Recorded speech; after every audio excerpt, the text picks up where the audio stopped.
partner. And that swing, gentlemen, do-si-do. Into the circle now. On to the next new neighbor. Balance and swing.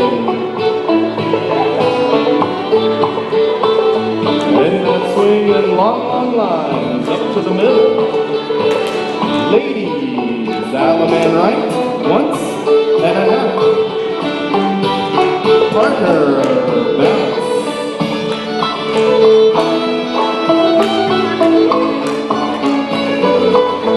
And that swing, gentlemen, do-si-do. Circle now. On to the next new neighbor, balance.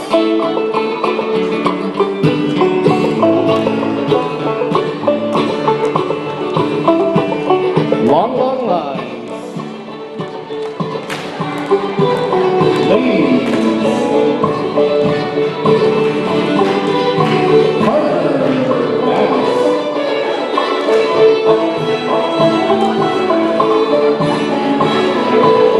And that swing, gentlemen, let's go. Circle. On to the next balance.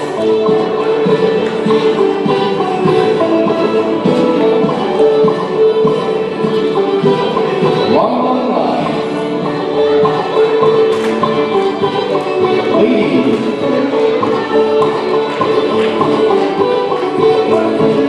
Partner.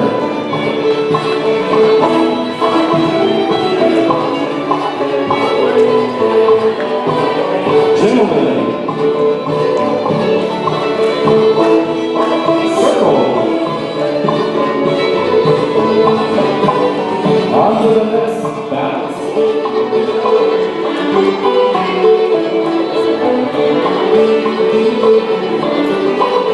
Long line. Ladies.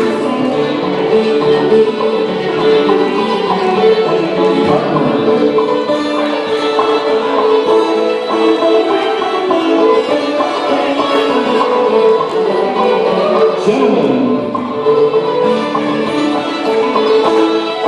circle. On to the next.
Gentlemen, does it go?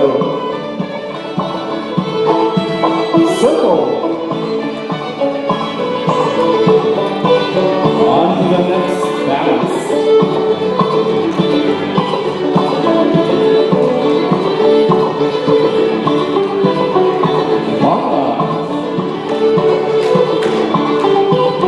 Ladies.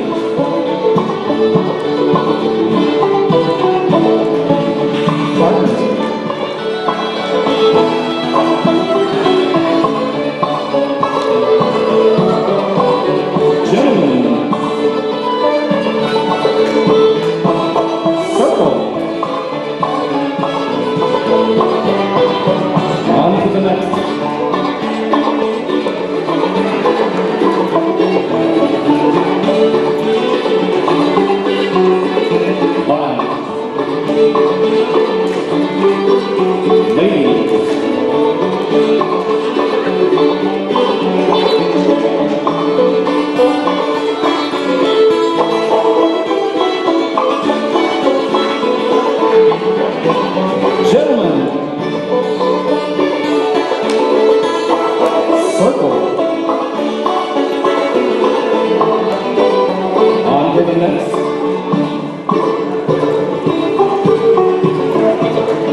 Ladies.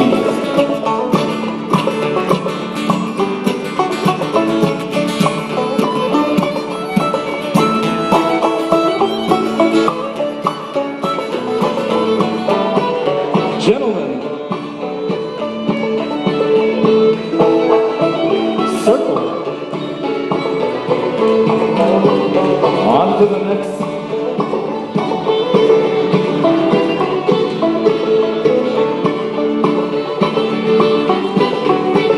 Lines. Ladies.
Grab a partner for the next dance. Gypsy your neighbor by the right shoulder.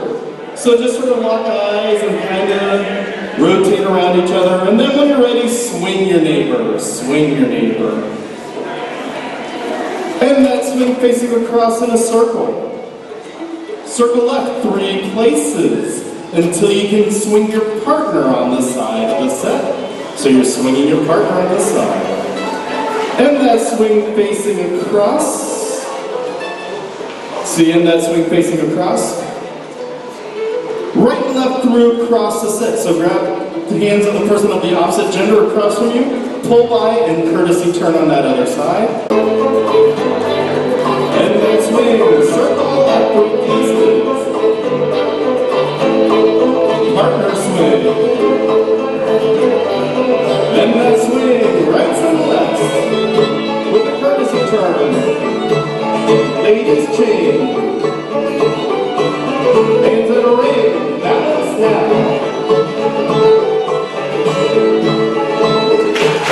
Balance.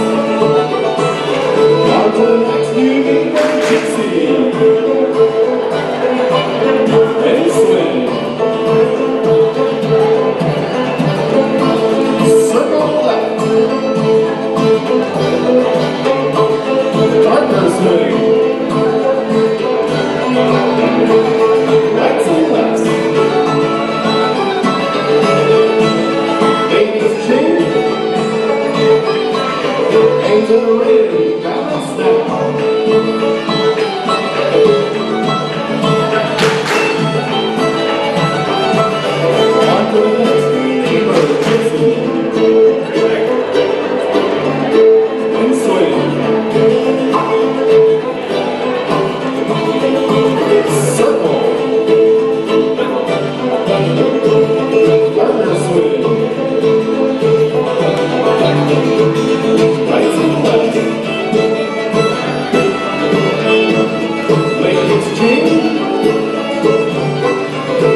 neighbor by the right shoulder. Do-si-do, your new neighbor, do-si-do. And then balance and swing this new neighbor. And that swing facing across. Ladies walk into the middle of a long waving line. Balance. Gentlemen walk into the middle. Gypsy star. Ladies back up, gents walk forward. And ooze into that partner swing. And that swing in a circle. Circle left 3 places. 1, 2, 3. Pass through, do-si-do, that new neighbor. And this time with the music. Balance and swing.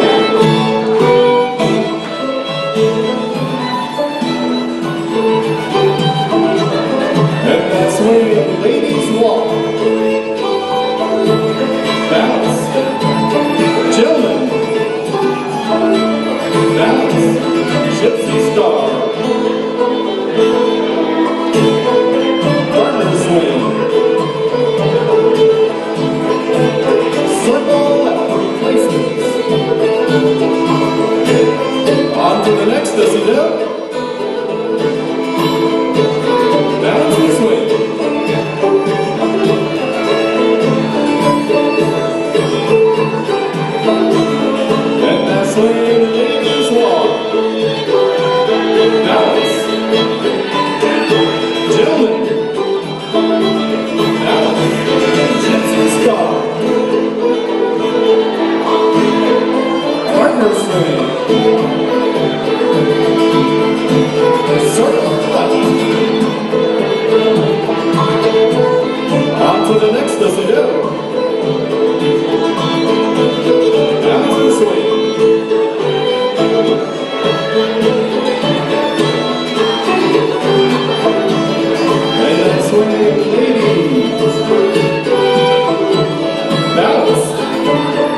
Virginia color, Ross. In addition to our regular Contra dances, we have two family dances we're going to do on Sunday afternoons, one in November and one in February. We did one last spring and it was so much fun. We had all sorts of people here. We get everybody up and dancing. It's 3 to 5 on a Sunday afternoon and a lot of fun. Those are on the flyer too if you want to come join those or let anybody know about them. That's it. Enjoy the rest of the dance.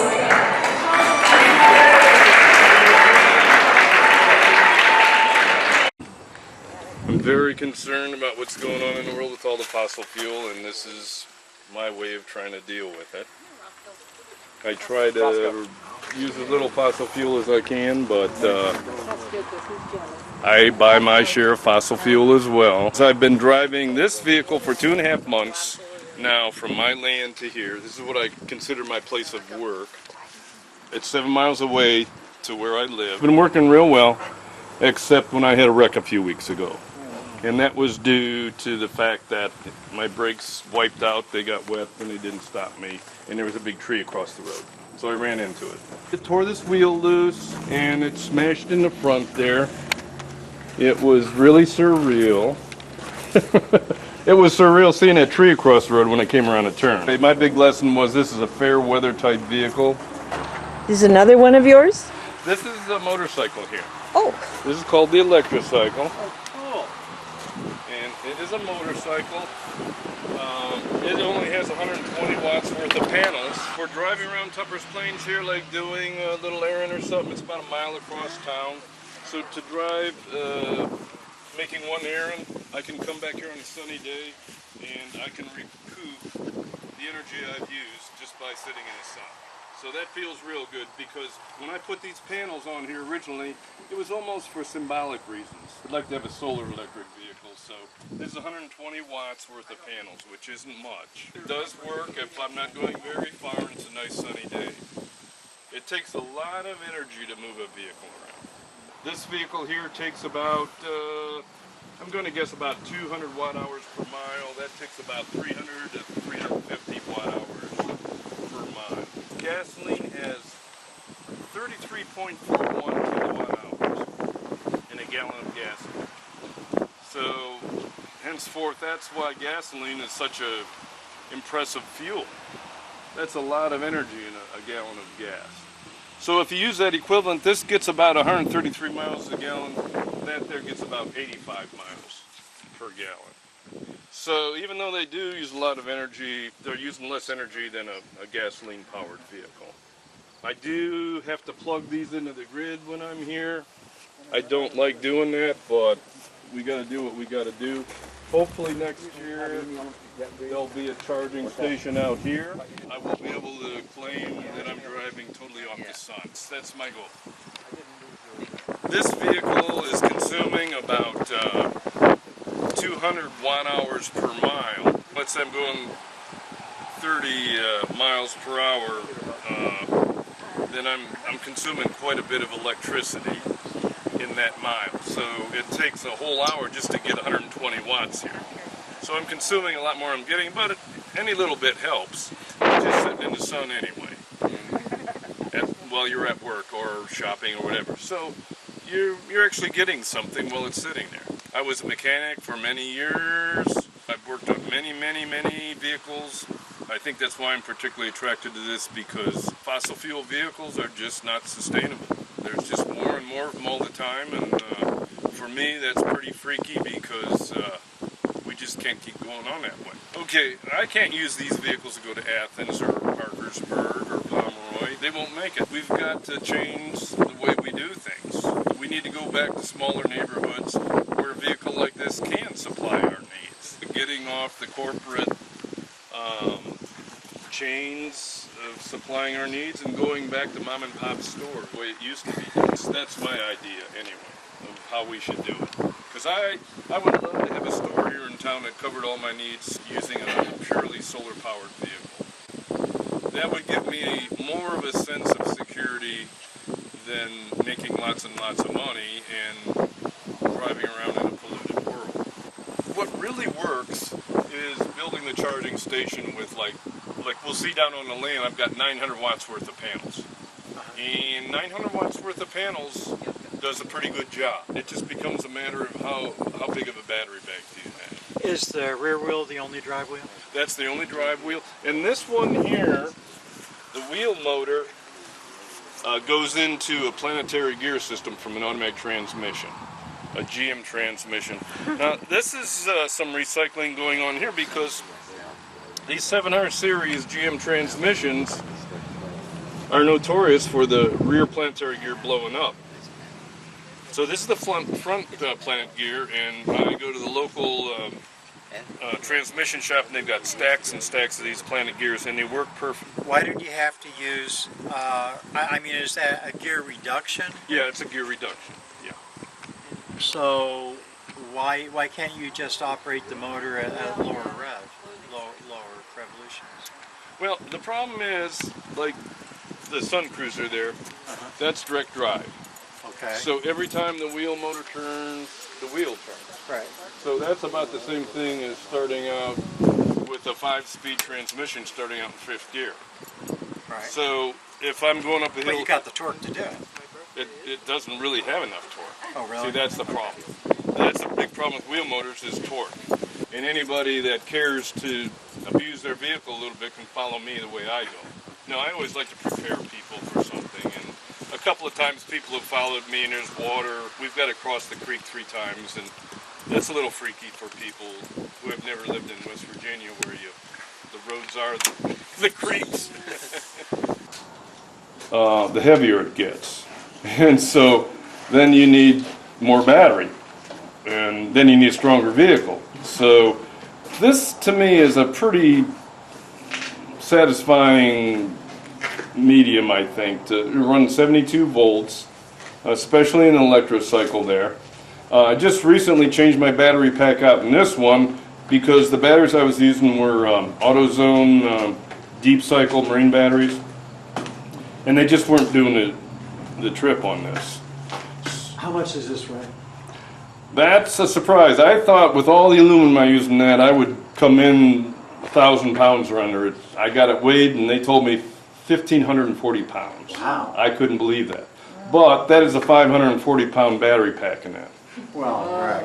I'm using lead acid batteries because lithium ion or lithium iron would be the better way to go, but we'd be talking $10,000 for a battery pack. Yeah. So I can't afford that. I don't know if there's a better battery technology out there that they're keeping covered up, because now that solar panels are so available, I mean, the oil companies were controlling the solar panels years ago, and now solar panels are out there, and you can get them for as low as 65 cents a watt. So the cat is out of the bag now, you know, as far as that goes. So the whole problem now is storage, you know, and I think the energy companies know that. When people are solely thinking about making money, they're not thinking about the environment or the general good. Or Product is irrelevant. That's the way it seemed to me when I was a mechanic, because I would just work on some stuff I just couldn't believe that someone could design things that way, you know, but it's exactly as you say. When people are more concerned about money than anything, then, you know, doing things in a practical way isn't important unless it makes more money. So it makes more money to be inefficient when you're dealing with that type of thinking, you know. Make things to break down. Years ago, you'd work on a car, and a starter for a Ford would work in a Mercury or a Lincoln or whatever. Now you've got to know the month your vehicle was built, how many doors are on it. You know, there's so many different kinds of parts for the same vehicle, you know, and I'm sure that's all done to make more money. Look at cell phone batteries and chargers. I mean, you know, when cell phones came out for years, every cell phone took a different charger. Mm-hmm. You know, they're finally starting to standardize it, but I mean, it should have been standardized a lot sooner. Yeah. What kind of drive do you have on this? They're wheel motors. Oh, this one as well? Yeah. Okay. I don't know if you're familiar with wheel motors. Yeah. But they're 3-phase wheel motors. They're 72 volts. 3-phase Oh, DC. that explains why the AC? four wires, yeah. Three-phase DC? I'm not sure if they call that an AC or a DC. I think it's an AC, actually. It's gotta be AC if it's 3 phases. They've got a three-phase Yeah. DC now. Motors that are There's such thing as three-phase DC. DC input, yes, but there's no inverter changing the DC to AC for the three-phase. I always said I that don't quite maybe the understand it, people that but designed these vehicles It's- have it's- to work it's on new them. and all. We have far Oh superior yeah, designs. oh for sure. Especially when it's real cold and nasty. But May I- no, I knew someone, they had to take the engine loose to change the oil filter. Sure. That's ridiculous. Sure, they got Volkswagens now, you have to pull the engine out to change the oxygen sensor, you know. May I ask what's that jack for? Looks like you had it set up for something really Yeah, special. for lifting up that Triumph. Oh, okay. You put it in a frame tube and lift it up. But the thing about the AC motor, that is DC, obviously DC battery pack. right. But the way those motors work is you'll have in one phase, two wires will be feeding the electricity and one will be the return wire, and then two wires will be the return and one will be feeding. So the electricity does alternate back and forth in the same wire. Gotcha. But I'm not sure if they consider an AC or a DC Gotcha. motor. But the current does alternate for sure. Here's a wheel motor here. All around the perimeter here are rare earth magnets. They're very strong. And then on the inside you have a stator. So that's where your electricity goes into your stator. And of course, it's constantly alternating those poles on the stator. So the advantage you get is you don't need to put any electricity to get a magnetic field in those permanent magnets. So you're saving that way. So it is more efficient in that way. The problem is those permanent magnets heat up. And when they heat up, they get less efficient. So that's the disadvantage. Do you have a problem with dirt getting in there? No, they're pretty well sealed. Okay. Yeah. But that's the advantage of a wheel motor is the simplicity of it, and it's more efficient. But if I were going to build another vehicle, I would probably consider just using a regular motor and a chain drive. And then that way I could get my gear reduction that I wanted. Wheel motor on the electric cycle. You know, I've got the gear reduction, I get about a 3-to-1 ratio, and that works pretty well. So when I take off out here to go run an errand, it's just like taking off in first gear. You know, I've heard people say before, oh, well, engineers say it doesn't matter whether you're in first gear or fifth gear, you're still using the same amount of fuel. It's like, no, that's not true. That's true with an electric motor. Your whole energy consumption is based on how many miles you go, whether you're in first gear, whether you're in high gear. It doesn't make any difference. Because an electric motor is pretty well, you know, 80% or better efficient. With a gasoline motor, you have a curve. So when you start at just a few hundred RPMs, you're way down here, then you'll hit your peak RPMs. So that's where the range you want to stay in. So if you're in first gear and you're trying to go 70 miles an hour, you've passed your peak and you're on your way down. So that's where the confusion comes in. But with an electric motor, if you have it tied into a transmission, it doesn't matter whether you drive around in first gear or whether you drive around in fourth gear, you're still going to get the same miles per watt hours with it. You don't want to run an electric motor in fifth gear and go 20 because it's pulling so many amps there in the beginning that it will draw more just because of the amperage going into the motor via that way. Yeah, you're lugging it. And that's the same thing here. These are direct drive wheel motors, and it's pretty tough on them Yeah, to get going. And that's why I don't like it's the high amp. Yeah. And I can smell the wires on that. Now the wires on this one I changed out. They had the same gauge wires in this as I've having those there. And actually I melted the wires. So then I changed over to welding. To go that 7-mile journey from the land to here, it shows me using about 2,100 watts. When I go down to the land and use the solar system in the inverter, it showed me using 4,200 watts. Now, am I actually using more electricity through that system, or am I getting a false reading through the watt meter? I don't know. This solar cook stove made by GoSun. And they took these tubes, which you can get all kinds of places, but China manufactures them and just basically dumps them everywhere, and so you can get them for like $20. But these, somebody got the idea that, hey, they can charge a couple $100 for a solar stove by adding a piece of wood and some things. So they did a Kickstarter last year, and actually I've been decently happy with it. I've cooked baguettes and baba ganoush and things like that. Potatoes are really good in it. You cook them in about half an hour or so. Yep, vacuum insulated tube with a infrared reflective coating on the inside. Okay, so it heats it up on the inside and Yep. stays hot in there. Yeah, if I close this, it'll stay hot for hours inside. It's a very good thermos. So didn't the guy from Athens start this? No, I don't know if he went to OU, but he was up in Cincinnati. He was at the pump. Yeah, I remember. Right. I thought I remember him saying he went to OU.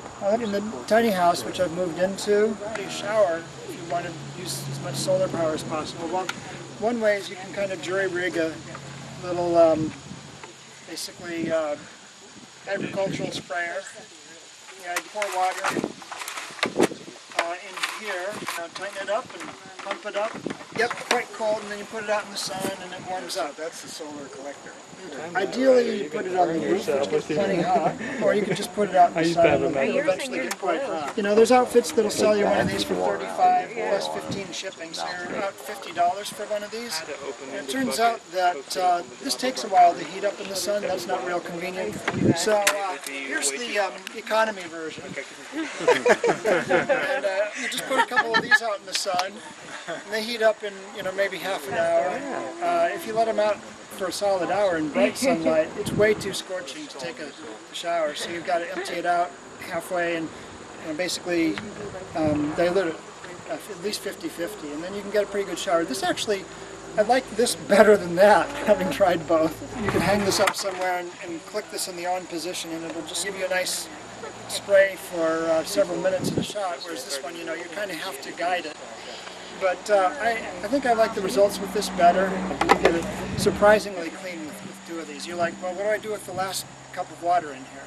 What about a coiled up garden hose on the outside? I've done that sometimes. Sure. I'm working on water catchment, so I'm in a water limited situation. And it's catchment off of a 100 square foot roof, so you get 60 gallons in a 1 inch rain. So it's a little bit more limited situation. How big of a storage tank do you have? 50, ideally it would be 200 gallons. That would be about a month's worth of storage. And that would also get you through the longest drought on record, 47 days, I think. Did you say 100 square foot roof? That's right. Why don't you tell, not everybody knows about Your little tiny house. Yeah, I've got a little tiny house on wheels that I built last year, and it's 100 square feet. I guess the roof's probably about 115 square feet because there's an overhang. It's a 14-foot trailer, so the inside's just 7 by 14 on the inside. It's totally off. This is like a couple $100. Dishwater bottle with electric. Is that tube meant to detach? Can you put anything else in there, like how heavy? It's Water heater? It is meant to detach. I haven't detached it yet. That's not that bad.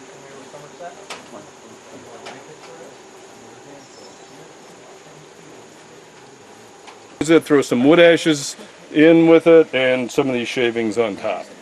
And then I use, after about a year or so, I put it around the fruit trees and such like that. It was just making more of these drums like this, and then I have a fenced off area over there, and I just drag them out there and just leave it sit there for a year. Is it covered during the sitting? No, Matter of fact, tomatoes grow out of it all on their own. I wonder where the seed came from. I don't know, but tomato seeds must be pretty tough. It goes right through.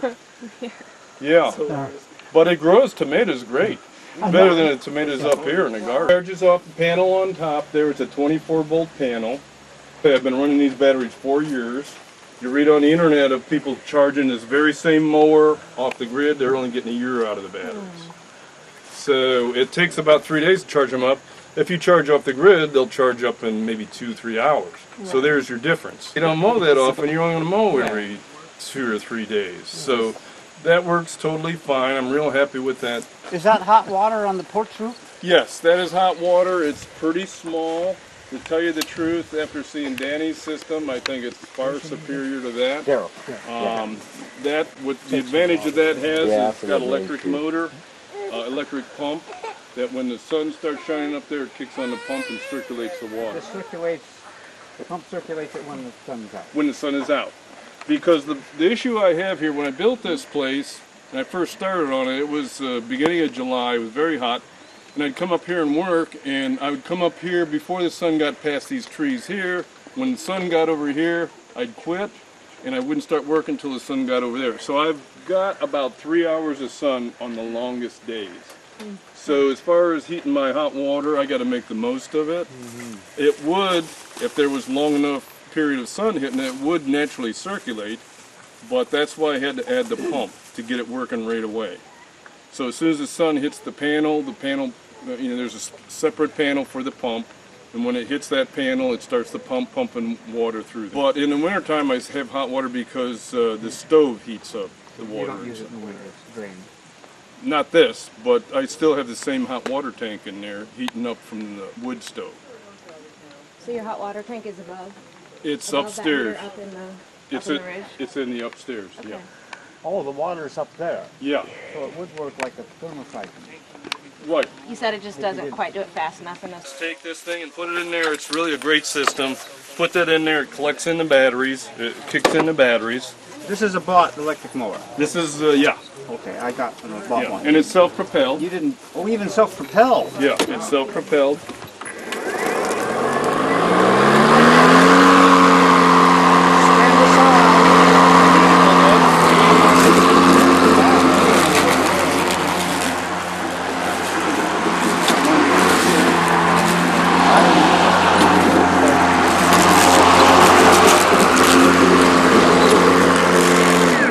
So that's that. I was running a gasoline push mower and it was running real inefficient and I'd get sick. Let's see that battery again. Okay. What brand is this mower? This is called an Epic. Epic. Yeah. Oh, I see. Epic. We have And it's really wonderful because it's so easy to remove the battery. oh, that's the battery. Yeah. Our battery is twice as big as that. For an electric lawnmower? Yeah. Really? There's two Is that a batteries? battery? Yeah, 2 batteries. Oh, well, all right. It's two batteries. Two 12-volt batteries. So it's a 24-volt system. And like I say, I think it's great. Even this, I think, is great. You know, I mean, how much more basic can you get? You know? Oh, that's like the key. The key. Yeah. Okay. So, and then you got a little thing up here tells you how much charge you got left and so forth like that. Where'd you buy that at? I bought it off the internet. I bought it off of Amazon, actually. I was watching it, you know, because I realized I wanted a mower, and then I thought, oh, solar electric motor even better.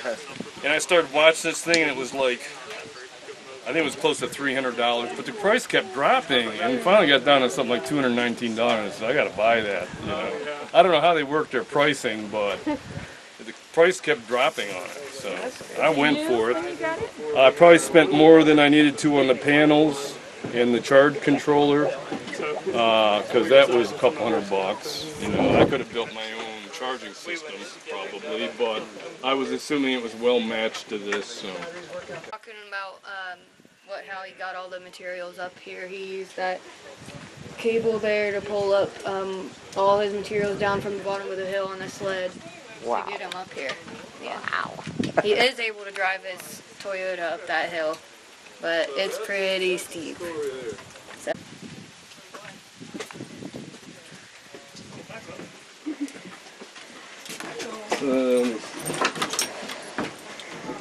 Yeah, that's my circulating pump there. I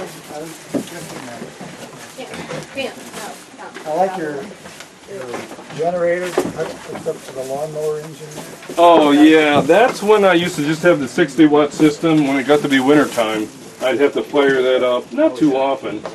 I'd burn about 1 tank of gas a winter. Yeah. But at that point, I was just pumping water out of the cistern and running the coffee grinder and So that's not just an much. automobile alternator, I presume. Yes. Yeah. That's your generator? Well, Yeah, I've never had to use it with this upgraded solar system though. Because, I went from 60 watts to 600 watts. Wow. So, I mean, I'm big time now. Yeah. And I used to have a propane refrigerator, and that was the impetus for redoing the system is I wanted to have an electric refrigerator. Get rid of the propane. So I did that, and I was making so much electricity, I thought, well, I guess I'll put a washing machine in too. So. Make another little bit easier. Oh yeah, I consider a refrigerator and a washing machine not absolute necessities, but I consider them basic necessities. Dennis, do you want to show us the water system back here first before we go in? Yeah. The first thing I did was just have this drum here, and that goes to the kitchen sink there. Excess just spills over. Spills over the gutter. So the only way I'm going to fill up this tank is with a slow, steady rain. It's about 2-3 days. Well, your gutter's twisting down there. So oh yeah, well, yeah, that too. Don't remind him. Yeah, that too. Well, he needs to fix it. Well, maybe I'll have you do it. I've done it a minute. Yeah. Well, I get running water in the wintertime too when it thaws out. But I have to run out and hook up the water lines before the water in the drum thaws out, or else it will all just spill out on the ground. It's the bathroom. And there's glasses sitting right on the top of the refrigerator.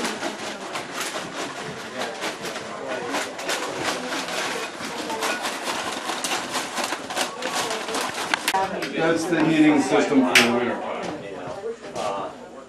So, if you look in the back of the stove, you'll see that This is water tubing. this is the exit. This is just regular copper tubing. This is the exit, and that's the entrance. So the less hot water goes down to the lower part there, and then as it heats up, it comes out this one here. Thermal siphon? What's inside where water is heated? It just is one loop goes through there. That's all. Can we see it in there? Probably. Just a piece of That's all it is. Just a piece of tubing. the fire is burning. He's an upstairs. Yeah. You see the tubing? This up there? Yeah. Not much to it. So that's the only place it gets heated? Yes. Like an on-demand water heater, it just runs through the... Well, except it's not on demand, it's constant. So, I mean, in the wintertime, of course, you got your fire going all the time, right? So the water just gets hotter and hotter and hotter. And this circulates without a pump. Outside. Yeah, The hot water goes all the way up into that tank. that's right. Outside. As a matter of fact, the higher you have your storage outside. tank, the better it works. Well, I know, I mean, I have a thermosiphon system. I didn't imagine it would circulate that far. Yeah. That's just the nature of physics there. And where you hook in your inlet into the hot water tank, one will be just a few inches higher than the other. So you take the lower one, and that's your cold, or relatively cold, that goes into the bottom here. And the upper one is the hot going in to the hot water tank. So you can walk up the stairs there and maybe make it out. I don't know. It's kind of confusing how it all looks because there's so much stuff tied into it. And then is that for phoning home behind you? The tin foil? this here, this is my oven. So if I can make pizzas and brownies in here. You mean it's heated by the rocket stove? Yeah.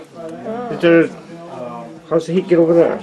Well, it doesn't. I take this Oh, I see. and then set it on top of there. You just set it on top of the thing? There? Yeah. And then I run the cable up through there, and there's a pulley. There's a pulley on there, and I've got a handle, so when I pull down on it, this thing goes up in the air. So it's just a cover then? It's just a cover, but it's iron. That sits right on top of it? That sits right on top. What's sitting there now? Just the lid that goes on top of this. Oh, I see, I see. Yeah. So you can just bake stuff into there? Yeah. So I make pizza here. Huh. We call it outhouse pizza.